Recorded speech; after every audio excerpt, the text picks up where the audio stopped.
আসসালামু আলাইকুম। আজকে নবম ও দশম শ্রেণীর গতি অধ্যায়ের দূরত্ব এবং সরণের কিছু বিষয় নিয়ে ইনশাল্লাহ আলোচনা করা হবে। আমরা প্রথমে দূরত্বটা কি সেটা একটু আলোচনা করি।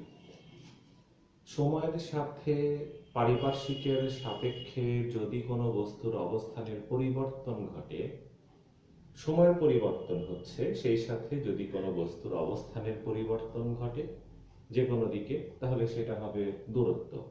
আর নির্দিষ্ট দিকে অবস্থানের পরিবর্তন ঘটাকে আসলে আমরা সরণ বলবো। অর্থাৎ দূরত্ব হলো স্কেলার রাশি যার শুধুমাত্র মান আছে কিন্তু দিক নাই, আর সরণ হলো ভেক্টর রাশি যার মান এবং দিক দুটোই আছে।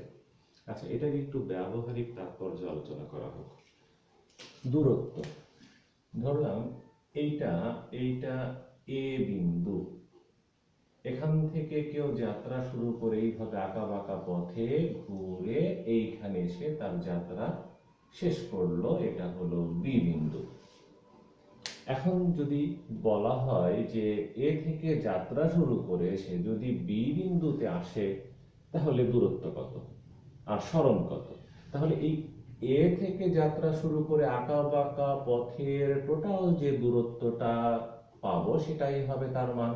অর্থাৎ যদি সেটা 1000 কিলোমিটার হয় তাহলে সেটা দূরত্বের মান হবে। কিন্তু সরণ যদি বলে কত, তাহলে আমরা এইটাকে বলতেছি আদি অবস্থান, এটাকে বলতেছি শেষ অবস্থান। তাহলে আদি আর শেষ অবস্থানের মধ্যবর্তী সংযোগকারী সরল রেখাটি হবে হলো সরণের মান। এখন সেটি যদি 1 কিলোমিটার হয়, আদি অবস্থান এবং শেষ অবস্থান এই সংযোগকারী সরলরেখায় স্ট্রেট লাইন, এটার মান যদি 1 কিলোমিটার হয় তাহলে সরণের মান হবে 1 কিলোমিটার। কিন্তু দূরত্ব এই আঁকা বাঁকা বক্রপথে যদি সেটা 1000 কিলোমিটার হয়ে থাকে তাহলে কিন্তু দূরত্বের মান হবে 1000 কিলোমিটার। সংক্ষেপে মনে রাখতে পারো, দূরত্ব মানে আঁকা বাঁকা পথে যেভাবে সে ঘুরে আসবে, এতে করে সে যে দূরত্ব অতিক্রম করবে সেটাই হবে তার দূরত্বের মান। আর সরণের মান হবে আদি অবস্থান আর শেষ অবস্থানের মধ্যবর্তী সংযোগকারী সরল রেখা। এখন যদি কথার কথা বস্তুটি যদি এইভাবে ঘুরে আবার পুনরায় এতেই চলে আসতো, বস্তুটি বিতে না এসে পুনরায় যদি তার যাত্রার সমাপ্তি করত এই অবস্থানে, অর্থাৎ এ থেকে যাত্রা শুরু করছিল পুনরায় এতে এসে সেটা সমাপ্তি ঘটালো, তাহলে এইখানে আসলে বস্তুর কিন্তু অবস্থানের কোনো পরিবর্তন হলো না। যেহেতু বস্তুর কোনো অবস্থানের পরিবর্তন হয়নি, তার মানে সরণ কত, সেই ক্ষেত্রে কিন্তু সরণ শূন্য। কিন্তু যদি বলা হয় দূরত্ব কত, এখন এই আঁকা বাঁকা পথের অতিক্রান্ত দূরত্বের মান যদি 1001 কিলোমিটার হয়ে থাকে তাহলে দূরত্ব বলা হবে 1001 কিলোমিটার, আর সরণের ক্ষেত্রে বলা হবে সেটি কিন্তু শূন্য। ঠিক এরকমটি আরো বলা যেতে পারে, এটা ভূমি থেকে নিক্ষিপ্ত কোনো বস্তু উপরে উঠে যদি সে আবার মাটিতেই পড়ে যায় তাহলে সরণ কত, বস্তুটি তো এখানেই ছিল, আবার যদি এখানেই ফেরত আসে তাহলে কিন্তু তার কোনো অবস্থানের পরিবর্তন হয়নি, তার মানে সরণ শূন্য। কিন্তু দূরত্ব, যদি এই দূরত্বটা উচ্চতায় যদি সেটা 1 মিটার হয়, উঠতে নামতেও তাহলে 1 মিটার, তাহলে দূরত্বের বেলায় বলা হবে যে 2 মিটার দূরত্ব সে অতিক্রম করছে। এখন বস্তুটি যদি এখান থেকে নিক্ষিপ্ত হয়ে এইভাবে এইখানে এসে পড়তো এবং এই মাঝের এই দূরত্বটুকু যদি 1/2 মিটার হয়, 0.5, তাহলে এটাই হবে কিন্তু সরণের মান, কারণ এটা আদি অবস্থান, এটা শেষ অবস্থান। সরণের বেলায় সর্বদাই খেয়াল রাখতে হবে আদি অবস্থান আর শেষ অবস্থানের মধ্যবর্তী সংযোগকারী সরলরেখার মানটি। আর দূরত্ব, সেই ক্ষেত্রে এই মানটি বের করে আমাদেরকে আসলে দূরত্ব হিসাব করতে হবে, অনেকটা পিথাগোরাস অ্যাপ্লাই করতে হবে। আচ্ছা, এই বিষয়ে আরো কিছু এক্সাম্পল আমরা আলোচনা করি ইনশাআল্লাহ। এ বিন্দু হতে যদি কোনো ব্যক্তি বা বস্তু যাত্রা শুরু করে বিতে আসে, একটা বৃত্তাকার পথ ও হলো তার কেন্দ্র, আমরা যদি এটাকে ব্যাসার্ধ বিবেচনা করি 1 মিটার, তাহলে এটিও 1 মিটার, এটিও 1 মিটার, এটাও 1 মিটার, কারণ একই বৃত্তের সকল ব্যাসার্ধ একই হয়। তাহলে এটাও 1, এটাও 1, এটাও 1, এটাও 1। এখন এ থেকে বি তে যদি কোনো ব্যক্তি বা বস্তু বা গাড়ি বা মোটরসাইকেল এ থেকে বি তে আসে, তাহলে দূরত্ব কত হবে, সরণ কত হবে? দূরত্বকে ডি দ্বারা প্রকাশ করা হয়। সেই ক্ষেত্রে আমার এই বক্রপথটা হিসাব করতে হবে, এ থেকে বি পর্যন্ত সেটা কতটুকু। এখন এ থেকে বি তে আসা মানে এই সম্পূর্ণ বৃত্তের 4/1 আসা। এ থেকে বি তে আসা মানে হলো এই সম্পূর্ণ বৃত্তের 4/1। এই জন্য আমি লিখছি এখানে দূরত্বের মানটি 1/4, অর্থাৎ 4/1। কতটুকু? সম্পূর্ণ বৃত্তের পরিধি কত? সম্পূর্ণ বৃত্তের পরিধির ফর্মুলা কিন্তু 2πr। এখান থেকে শুরু করে পুরো বৃত্তের পরিধির যেটা ফর্মুলা ছোট ক্লাস 8-এ আছে 2πr। আর বলতে ব্যাসার্ধ, ব্যাসার্ধ কত? 1 মিটার, এটা কোশ্চেনে দেওয়াই থাকবে। পায়ের মান আমরা জানি 3.1416। আচ্ছা, তাহলে এ থেকে বি পর্যন্ত দূরত্ব বের করতে আমাদেরকে কি করতে হবে?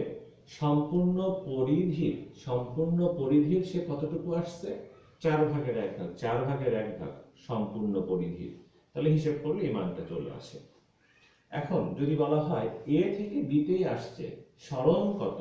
সরণ কিভাবে বের করবো? সেই ক্ষেত্রে দেখো এখানে একটা পিথাগোরাস অ্যাপ্লাই করব, তার জন্য এখানে একটা সরলরেখা টেনে দিই।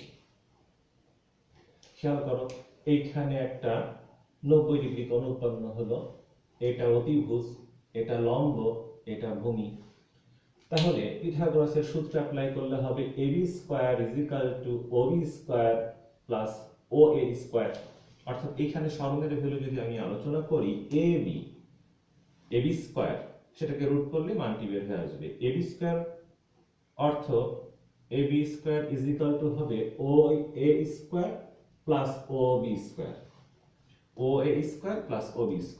এখন oa একই বৃত্তের ব্যাসার্ধ 1 মিটার, 1 মিটার, তাহলে 1 কে স্কয়ার করলে 1, এটাকে রুট করলে √2।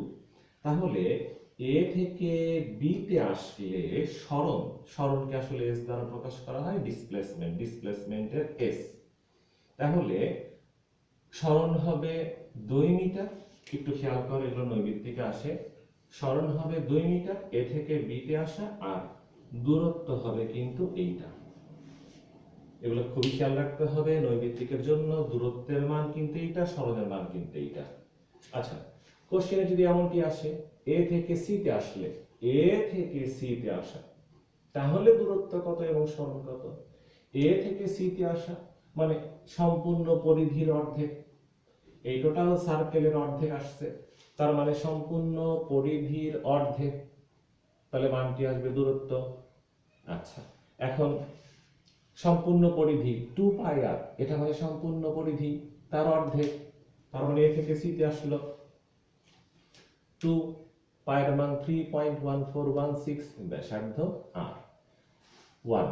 এখন এখানে আমি 1 ধরছি, এখানে পরীক্ষায় 1 না থেকে সেন্টিমিটারেও থাকতে পারে, অন্য যে কোনো মানও সেটা থাকতে পারে। সরণ কত? এ থেকে সি তে আসলে সরণ কত?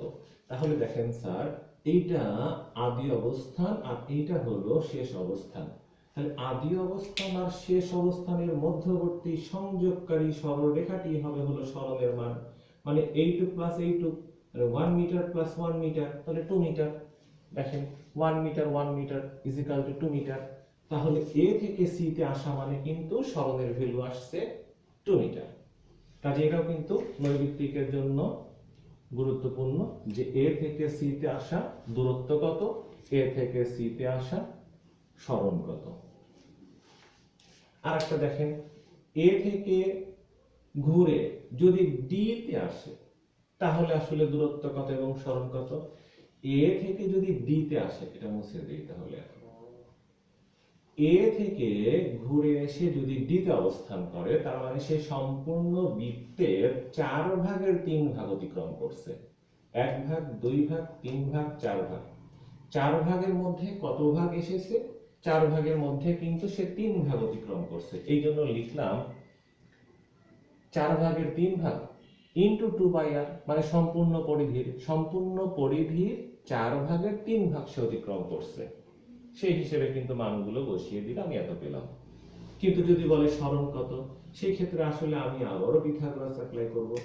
এটা টেনে দিব, এটা হবে আদি অবস্থান, এটা হবে শেষ অবস্থান। সরণ বললেই কিন্তু আসলে আদি অবস্থান এবং শেষ অবস্থানের মধ্যবর্তী সংযোগকারী সরল রেখাটি হবে আসলে সরণের ভ্যালু। সেই ক্ষেত্রে পিথাগোরাস অ্যাপ্লাই করলে আগে যেমনটি এটা পেয়েছিলাম √2, এটাও তাহলে কিন্তু আসলে √2ই হবে।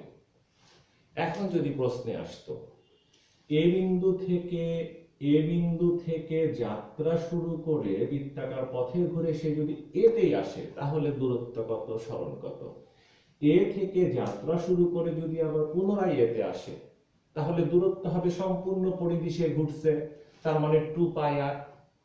আর যদি সরণের কথা বলে, এ থেকে যাত্রা শুরু করে সেটা যদি এতেই আসে, তাহলে তো বস্তুর কোনো অবস্থানের পরিবর্তন ঘটলো না।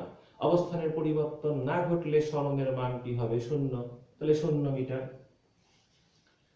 এবার কিন্তু স্যাররা আরো কিছু বানিয়ে কোশ্চেন করতে পারে। এই অবস্থান থেকে যাত্রা শুরু করে যদি 1.5 পাক, এই অবস্থান থেকে যাত্রা শুরু করে 1.5 পাকে দূরত্ব কত? 1.5 পাকের জন্য আমি লিখব 1.5 ইন্টু 2πr। এটা হবে 1.5 পাকের জন্য দূরত্ব, 1.5 মানে 1.5, এটা হবে 1.5 পাকের জন্য দূরত্ব। কিন্তু যদি বলে 1.5 পাকে সরণ কত হবে এ থেকে যাত্রা শুরু করে, দেখেন এ থেকে যাত্রা শুরু করে এতে আসলে 1 পাক, আর সি তে আসা মানে হলো 1.5 পাক। আদি অবস্থান এ, শেষ অবস্থান কিন্তু সি। আদি আর শেষ অবস্থানের মধ্যবর্তী সংযোগকারী সরল রেখাই হবে সরণের মান, তার মানে কিন্তু 2 মিটার। কাজে 1.5 পাকে কিন্তু এইটা হবে দূরত্বের মান আর সরণের মান হবে কিন্তু 2 মিটার। এইভাবে যদি বলে এ থেকে যাত্রা শুরু করে যদি 2 পাক ঘুরে আসে, এ থেকে যাত্রা শুরু করে 2 পাক, এখান থেকে ঘুরে 1 পাক, আবার 1 পাক, 2 পাক, তাহলে 2 পাকে দূরত্ব কত? তখন এইখানে 1.5 না, 2 ইন্টু 2πr। 1 পাকে যাবে 2πr, 2 পাকে যাবে 2 ইন্টু 2πr। কিন্তু সরণ কত? 2 পাকে কিন্তু সরণ বলতে বস্তু এখান থেকে যাত্রা শুরু করেছিল এবং এখানেই ফিরে আসবে, তার মানে বস্তুটির অবস্থানের কোনো পরিবর্তন হলো না। সেই ক্ষেত্রে সরণের মানটি কিন্তু 0। কাজে এরকম কিছু নৈর্ব্যক্তিক প্রায়ই কিন্তু এসএসসি পরীক্ষায় আসতে দেখা যায়। এটা ক্লাস 9 এবং 10 এর জন্য বেশি গুরুত্বপূর্ণ। আজকে এই পর্যন্তই থাক। আল্লাহ হাফেজ।